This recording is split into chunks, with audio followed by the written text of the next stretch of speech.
আমরা আরেকটা কথা বললে নজরুলের রবীন্দ্র প্রীতিটা আমাদের কাছে আরো ক্লিয়ার হবে। এক সময় রবীন্দ্রনাথ নিয়ে একদল লোক সমালোচনা করছিল, সেই রাস্তা দিয়ে নজরুল যাচ্ছিলেন। রবীন্দ্রনাথের বিরুদ্ধে সমালোচনা শুনে উনি তার চুপ করে থাকতে পারলেন না, উনি তো নিজেই সৈনিক ছিলেন। সঙ্গে সঙ্গে যে কজন ব্যক্তি রবীন্দ্রনাথকে নিয়ে মানে কুৎসা বলছিলেন, সেই কজন ব্যক্তিকে মেরে রাস্তায় শুইয়ে দিলেন। এই ছিলেন আমাদের নজরুল, এই ছিল তার রবীন্দ্র প্রীতি। উনি যখন বিদ্রোহী কবিতা লিখলেন, বিদ্রোহী কবিতা লেখার পর উনি কিন্তু বিদ্রোহী শিরোপা পেয়েছিলেন। নজরুল ইসলাম তার সামগ্রিক কবিতার মূল্যায়নে তাকে বিদ্রোহী কবিতা বলা হয় না, বিদ্রোহী কবি বলা হয় না। তার বিদ্রোহী কবিতা রচনার পর তিনি বিদ্রোহী শিরোপা পেয়েছিলেন। 1921 খ্রিস্টাব্দের ডিসেম্বর মাসের দিকে উনি দীর্ঘ পুজোর ছুটিটা ঢাকার কুমিল্লায় কাটিয়ে রাত 12টার পর এই কবিতাটা লিখেছিলেন।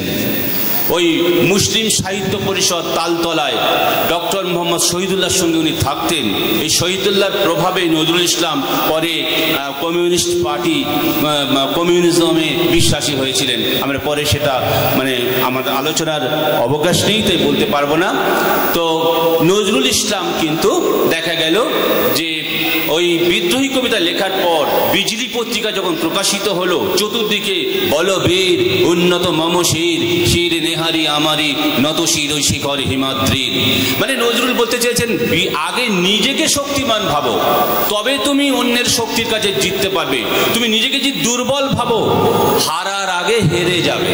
সুতরাং মরার আগে মরার চেয়ে মরে বাঁচার চেষ্টা করো। এই জন্য সব্যসাচী কবিতায় বলেছেন, যা হোক একটা দাও কিছু হাতে, দেখি একবার মরে বাঁচি। মরে বাঁচি জন্মিলে মরিতে হবে, অমরকে কোথা রবে।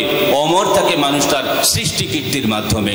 নজরুল সেই সৃষ্টি কীর্তির মাধ্যমে অমর থেকে থাকার চেষ্টা করেছিলেন।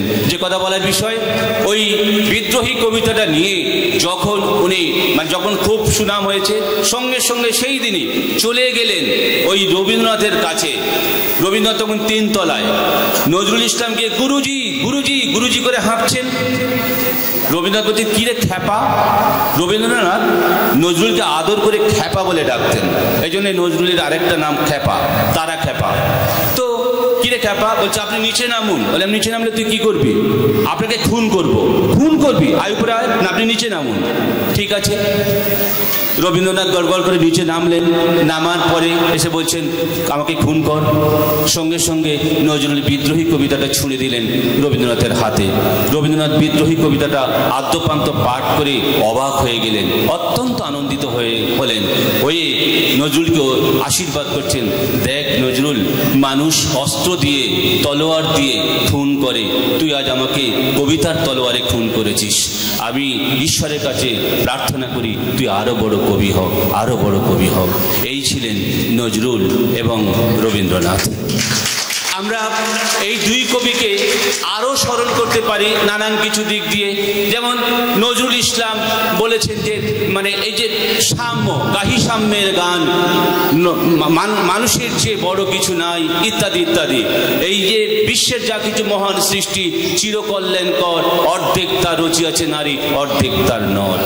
এই যে পৃথিবীর যা কিছু সৃষ্টি, নর আর নারীর সমান অবদান। আজকের সমাজ আমরা যেটা বুঝতে পারছি, আগের সমস্যাটা বোঝেনি। পুরুষতান্ত্রিক সমাজ নারীকে সর্বদা হেয়, তুচ্ছ, দলিত, দমিত করে রেখেছিল।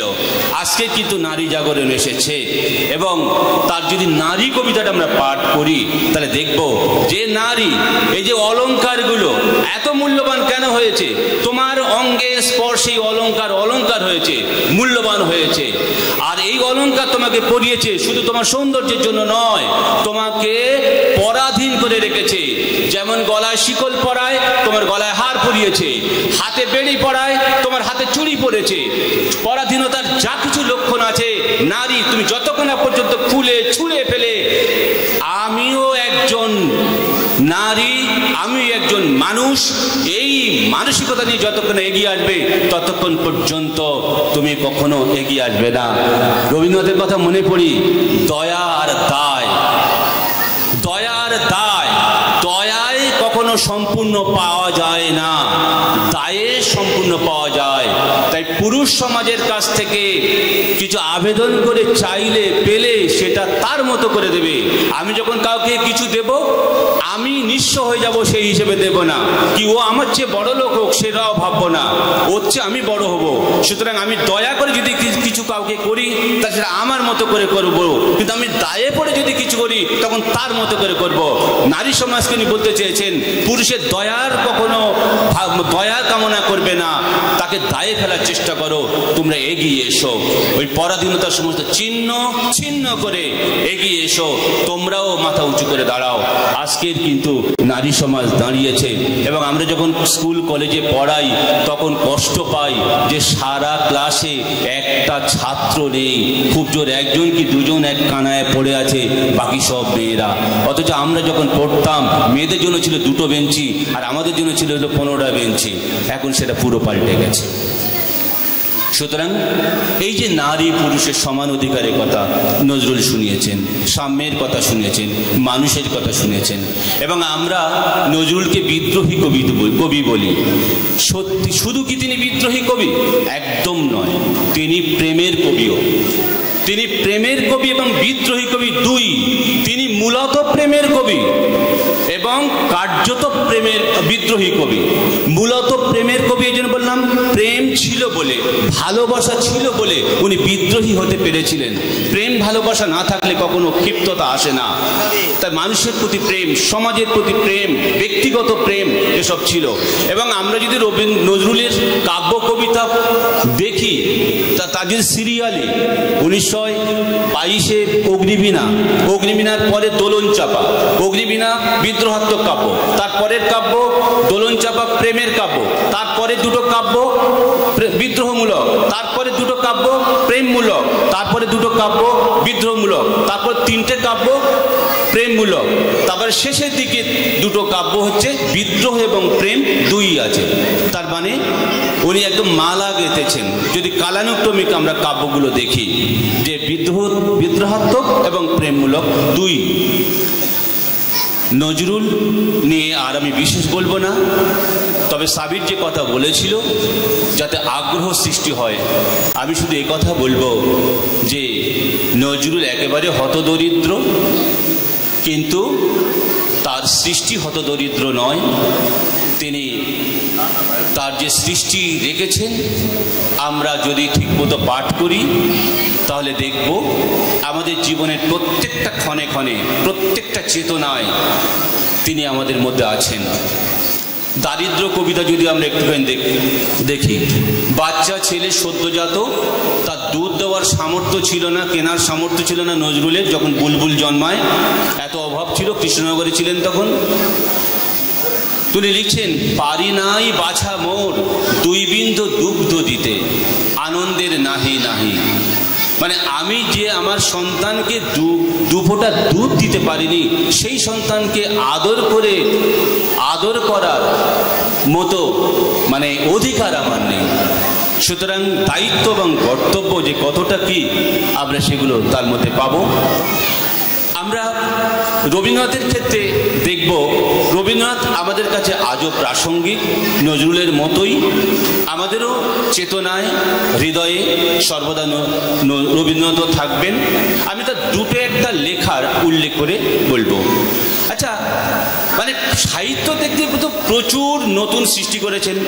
বাংলা সাহিত্যের যে ক্ষয়িষ্ণু দশাকে উনি উন্নত করেছেন। রূপক সাংকেতিক নাটক ছিল না, উনি সৃষ্টি করেছেন। এবং কাব্যের ক্ষেত্রে তিনি যে মানে বিশ্বকবির মর্যাদা পেয়েছেন। উপন্যাসের ক্ষেত্রে বঙ্কিমী পথ উত্তীর্ণ হয়ে একটা স্বাতন্ত্র্য এনেছিলেন চোখের বালি থেকে, তারপর থেকে সমস্ত উপন্যাস অভিনবত্ব এনেছে। আমি তার সাহিত্য কীর্তি নিয়েই বলতে চাইছি না, সেটা নিলে ঘন্টার পর ঘন্টা বলতে হয়, আমি সেই জায়গায় যাব না। আমি 2-3টে প্রসঙ্গ বলবো আধুনিক দিক দিয়ে। যেমন দেখে না যে কতটা তিনি আধুনিক। আমরা যদি কালের যাত্রা নাটক, কালের যাত্রা রথের রশি নাটকটা যদি একটু কেউ পাঠ করি তাহলে দেখব যে সেখানে বলছেন ব্রাহ্মণ, ক্ষত্রিয়, বৈশ্য, তারপর শূদ্রদের শাসন। পরবর্তীকালে কবিকে জিজ্ঞেস করা হচ্ছে শূদ্ররাই কি চিরকাল শাসন করবে? শূদ্র মানে সাধারণ শ্রেণী, খেটে খাওয়া কৃষক, শ্রমিক, মজদুর শ্রেণী, তার মানে সিপিএম এর শাসন। আমরা জানি 33 বছর সিপিএম শাসন করেছে এবং এটাই হচ্ছে মানে 1935 খ্রিস্টাব্দে বলছেন, জানি তার পথ দিয়ে বয়ে যাবে কাল, কোথায় ভাষায় দেবে সাম্রাজ্যের দেশ বেড়া জাল, জানি তার পণ্যবাহী সেনা জ্যোতিষ্ক লোকের পথে রেখামাত্র চিহ্ন রাখিবে না। প্রবল ইংরেজ বিকীর্ণ করেছে তার তেজ, এই ইংরেজও চলে যাবে, এই ভবিষ্যৎবাণী করতে পেরেছিলেন রবীন্দ্রনাথ। এবং তারপরে কি করলেন, যে এই শূদ্র অর্থাৎ এই যে কমিউনিস্ট যারা এই শাসন করবে পরবর্তীকালে তার ইঙ্গিত দিয়েছিলেন, আমাদের বাংলায় কিন্তু সেটা হয়েছে। তারপরে বলছে এরা কি চিরকাল, শূদ্র মানে খেটে খাওয়া মানুষ, বলছে এরা এই শূদ্র কি চিরকাল শাসন করবে? এই প্রশ্নের উত্তরে কবি উত্তর দিচ্ছেন, না, এরাও চিরকাল শাসন করবে না। তো বলছে তাহলে আবার কি ব্রাহ্মণের শাসন হবে, তারপর ক্ষত্রিয়, এরকম পরস্পর আসবে? বলছে না, তাও নয়। তাহলে কারা শাসন করবে পরে? বলছে আবার যারা শোষিত, আবার যারা শোষিত। এই যারা শোষিত শ্রেণী আজকের এই ক্ষমতা এসেছে, সাধারণ মানুষ, এরা যেদিন শোষক হয়ে যাবে, এরা যখন অত্যাচারে অনাচারে হলধরের মাতলামিতে জগৎটা পূর্ণ করবে, পৃথিবীর সবকিছু আমার আমার করবে, সেদিন এদেরও পতন হবে। সেদিন তাহলে আবার কারা আসবে? আবার যারা শোষিত, আবার যারা নিষ্পেষিত। আমরা জানি যে সিপিএমের পরে তৃণমূল, তৃণমূলের পরে আবার যারা শোষিত, আবার তারা ঘুরে দাঁড়াবে। তাহলে রবীন্দ্রনাথ ঠাকুর তার রথের রশি নাটকে কি সুন্দর ব্যঞ্জনায় বললেন, এই সমাজ পরিবর্তনের চক্রটা কিভাবে বুঝিয়ে দিলেন। আরেকটা রবীন্দ্রনাথ সম্পর্কে বলি, বলে আমি রবীন্দ্রনাথের জায়গাটা শেষ করে দেবো। এই যে আমরা যে 51টি পরিবার উত্তীর্ণ হয়েছি, আমরা সুখী পরিবার, নিউক্লিয় পরিবার। আমাদের পরিবারে আমরা বাবা মাকেও রাখি না, আমরা স্বামী স্ত্রী আর সন্তান, এই নিয়ে আমাদের এখন পরিবার চলছে, এই যুগ এখন চলছে। এবং আচ্ছা দেখে বুক ভেঙে দেবে এইরকম চেয়েছিলেন, আমি আরশে মহল্লায় যাব, আমাদের অভাব অভিযোগ শোনাবো, তিনি যদি না প্রতিকার করেন তাহলে আমরা বিদ্রোহী ভৃগুর মতো তার বুকে লাথি মেরে আমাদের প্রতিশ্রুতি আদায় করিয়ে নেব। এবং এই কবিতায় আছে তার মূল কথা, যে বিদ্রোহী রণক্লান্ত আমি সেই দিন হব শান্ত, যবে উৎপীড়িতের ক্রন্দন রোল আকাশে বাতাসে ধ্বনিবে না, অত্যাচারীর খড়গ কৃপান ভীম রণভূমে রণিবে না, বিদ্রোহী রণক্লান্ত আমি সেই দিন হব শান্ত। তিনি কিন্তু বিদ্রোহী, তার বিদ্রোহের সেই দিন শান্ত হবেন যেদিন অত্যাচার অনাচার শোষণ মুক্ত হবে দেশ। তিনি কখনো বলেননি যেদিন দেশ পরাধীনতার নাগপাশ থেকে মুক্ত হবে। তিনি মূল চেয়েছিলেন অত্যাচার অনাচার শোষণ বঞ্চনা, এটার নাশ। আজও যদি সেই অত্যাচার অনাচার শোষণ বঞ্চনা পক্ষপাত চলতে থাকে, তাহলে তারও বিরুদ্ধে নজরুলের মতো আমাদেরও সোচ্চার হতে হবে, আমাদেরও বিদ্রোহী হতে হবে। এই বলে আমি আমার বক্তব্য শেষ করছি। ধন্যবাদ।